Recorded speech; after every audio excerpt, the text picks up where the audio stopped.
Je veux parler de ce forum Tikva qui s'est formé à l'intérieur de ce groupe de familles d'otages, en expliquant leur position, le fait que dans le peuple juif, ce qui compte, ça n'est pas l'individu, mais le collectif, et que la nation juive ne peut pas prendre une décision qui sied à un individu et qui met en danger la nation. Nous avons le plaisir d'être en ligne avec Maître Nili Naouri. Nili, bonjour, Boker Tov.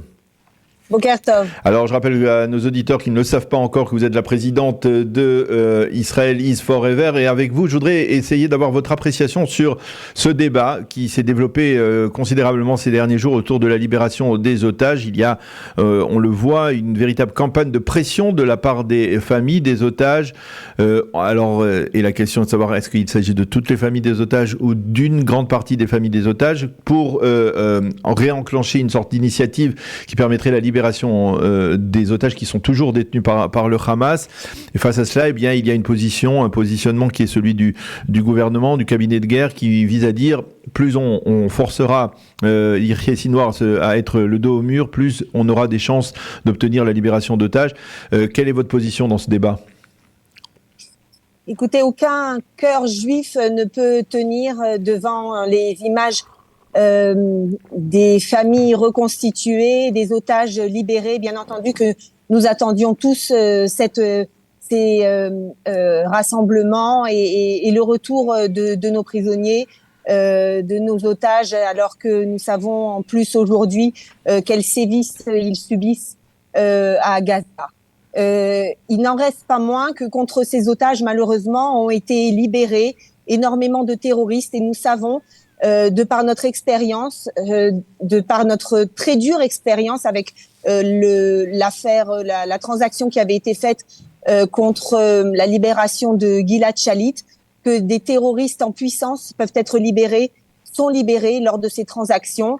Lors de la transaction contre Gilad Shalit, il y avait eu Yahya Sinwar lui-même qui avait été libéré, et 7 autres membres qui forment aujourd'hui les cadres du Hamas, et donc qui sont directement responsables des horreurs que nous avons vécues le 7 octobre. Donc il est évident que cette transaction a quelque chose de très très problématique, parce qu'il est évident qu'une vie juive vaut le monde entier, mais le problème c'est que en libérant une vie juive, nous mettons en danger d'autres vies juives. Et nous avons effectivement, bien entendu, des familles, les familles des kidnappés qui veulent absolument maintenant, à tout prix, libérer leurs proches. Et il est évident que celui qui est à leur place devrait avoir de manière tout à fait naturelle cette position que nous sommes prêts à tout pour pouvoir libérer nos proches.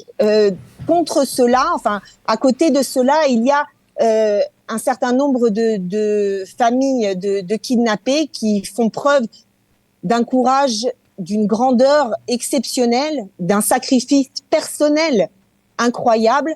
Je veux parler de ce forum Tikva qui s'est formé à l'intérieur de ce groupe de familles d'otages, que constituent par exemple Tzvika Mor ou Eliaou Libman, qui sont des pères dont les fils ont été kidnappés. Eliaou Libman, je le connais personnellement, c'est le maire de Kiryat Arba, et il fait preuve d'une grandeur incroyable en expliquant leur position. Le fait que dans le peuple juif, ce qui compte, ça n'est pas l'individu, mais le collectif, et que la nation juive ne peut pas prendre une décision qui sied à un individu et qui met en danger la nation.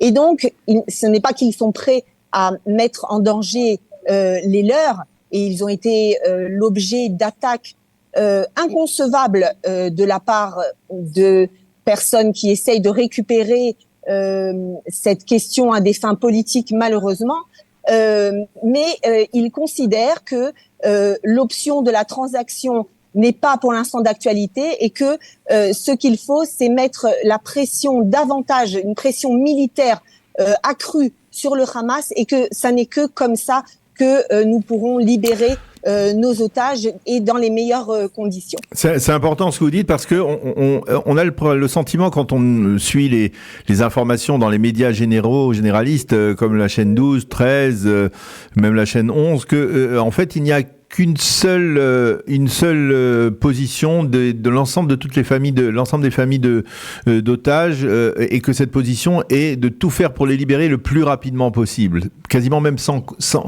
condition. Comme je vous l'ai dit, malheureusement, les familles des otages qui sont dans une détresse émotionnelle incommensurable, personne ne voudrait être à leur place. Mais malheureusement, ils sont récupérés de manière politique pour essayer de débranler encore une fois notre gouvernement. Un gouvernement en temps de guerre doit réfléchir, malheureusement pour les individus, mais heureusement pour la nation, d'une manière très froide. Et encore une fois, ça n'est pas que les vies de nos otages ne nous sont pas précieuses. Au contraire, les vies de nos otages sont précieuses et celles de toute la nation nous l'est également. Et c'est la raison pour laquelle le gouvernement pense, et certaines familles des otages également, que même la première transaction n'a été possible que parce que la pression militaire a été tellement importante que le Hamas a été enclin à accepter une trêve, a été obligé d'implorer une trêve, et que c'est par le biais de la transaction qu'ils l'ont obtenue. Donc il est extrêmement nécessaire de devoir continuer le combat et de ne certainement pas l'arrêter, puisque c'est l'intérêt de la nation qui est en jeu. Alors, vous avez le sentiment que quelque part il y a on est retombé, on va dire, dans les pressions qui avaient accompagné, on va dire, la campagne menée pour la libération de Gilad Shalit, et ce, en dépit du fait que depuis, vous le savez probablement puisque vous êtes juriste, il y a une commission qui s'était réunie pour redéfinir justement les critères de libération. Vous pensez que, par exemple, le fait qu'il y ait des réunions entre les responsables, les décisionnaires, le cabinet de guerre et les familles d'otages, c'est néfaste, ça n'apporte rien, ça ne fait que compliquer les choses, comme l'a dit la commission Shamgar qui en 2012 avait statué justement sur le fait qu'il ne fallait pas qu'il y ait de rencontres entre les décisionnaires et les familles des otages pour justement il n'y ait pas de pression émotionnelle. Le problème, c'est que tant qu'on verra ces images et ces pressions, tant qu'on verra ces images aussi sur nos médias, tant que le Hamas et l'Iran verront ces images dans nos médias et ces rencontres avec les familles malheureusement éplorées et à raison, et qui crient leur détresse et à raison, le problème c'est qu'ils sauront que ils peuvent demander un prix beaucoup plus important pour les otages. Ils comprendront que nous sommes encore sous la pression émotionnelle, et donc cela ne fait que renforcer leur détermination à garder les otages, à monter le prix et à comprendre que cela nous met dans une position de faiblesse. Donc, bien entendu que je comprends les familles qui désirent avoir des nouvelles.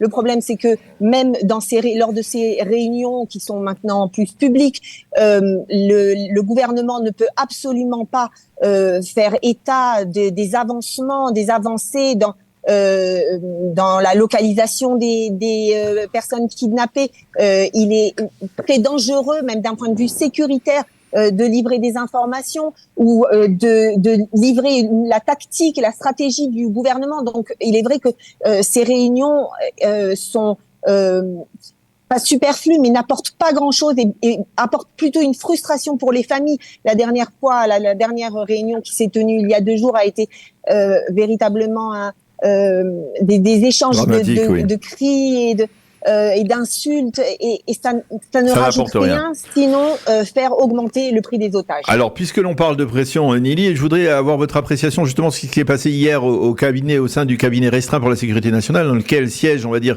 l'aile droite du gouvernement, c'est-à-dire Bezalel Smotrich et Itamar Ben-Gvir. La décision du gouvernement, sous la pression, il faut le reconnaître, des Américains, de doubler, d'augmenter la quantité de carburant qui peut rentrer à l'intérieur de la bande de Gaza. C'est quasiment ouvert, c'est quasiment officiel, c'est-à-dire les pressions américaines ont conduit le cabinet restreint à voter en faveur de l'entrée de près de 120 000 litres de carburant par jour, donc à l'intérieur de la bande de Gaza pour des motifs humanitaires. On a vu l'opposition de Ben Gvir et de Smotrich. Quel est votre...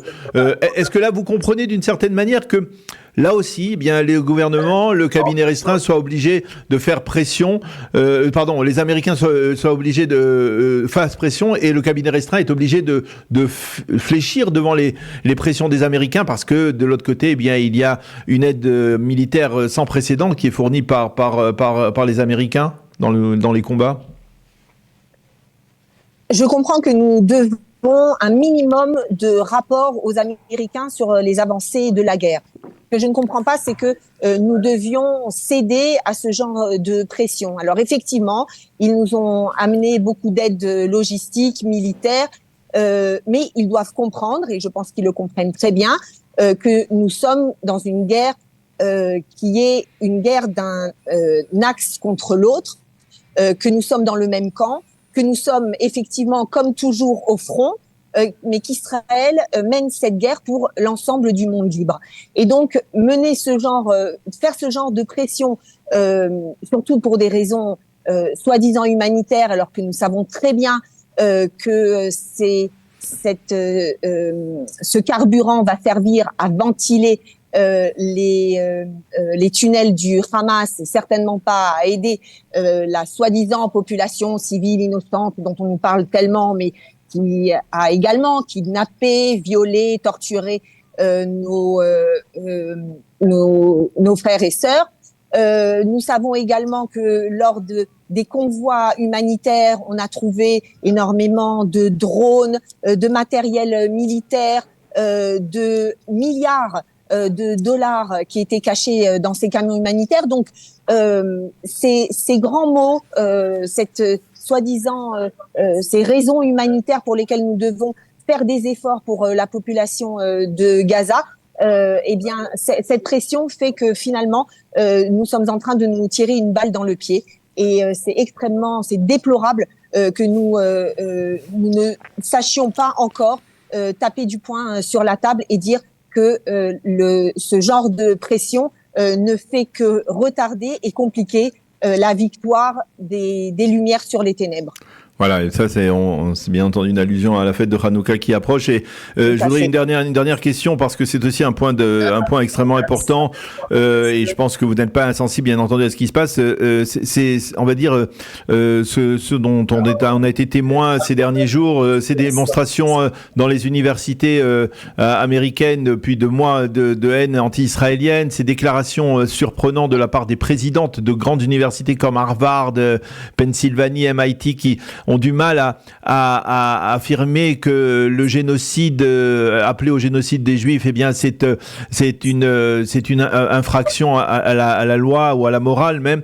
Comment vous expliquez cela, vous, Nili?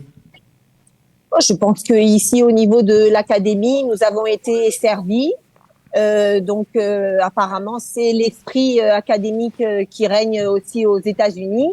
Et qu'effectivement, on peut parler de génocide juif si les circonstances l'exigent. Donc c'était un peu la substance de ce qu'ont déclaré les présidentes de ces universités.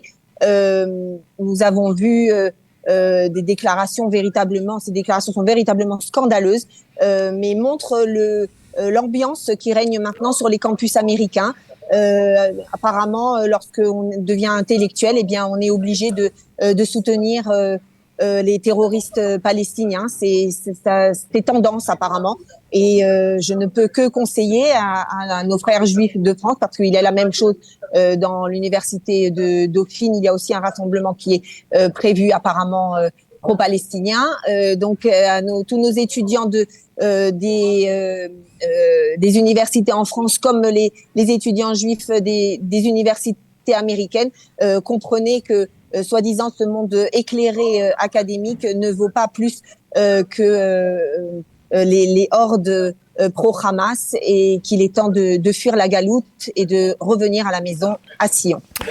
Eh bien voilà, on va terminer sur ce message très fort, très clair. Merci beaucoup Nili Naouri de nous avoir fait partager votre appréciation sur les derniers développements autour de cette guerre, de ces combats en particulier donc dans la bande de Gaza. Merci d'avoir été avec nous ce matin et on vous souhaite une bonne fête de Hanouka, et en espérant effectivement que la lumière l'emporte sur l'obscurantisme.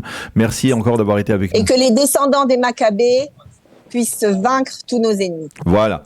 Merci beaucoup, Nili. À bientôt. Bonne journée. Au revoir.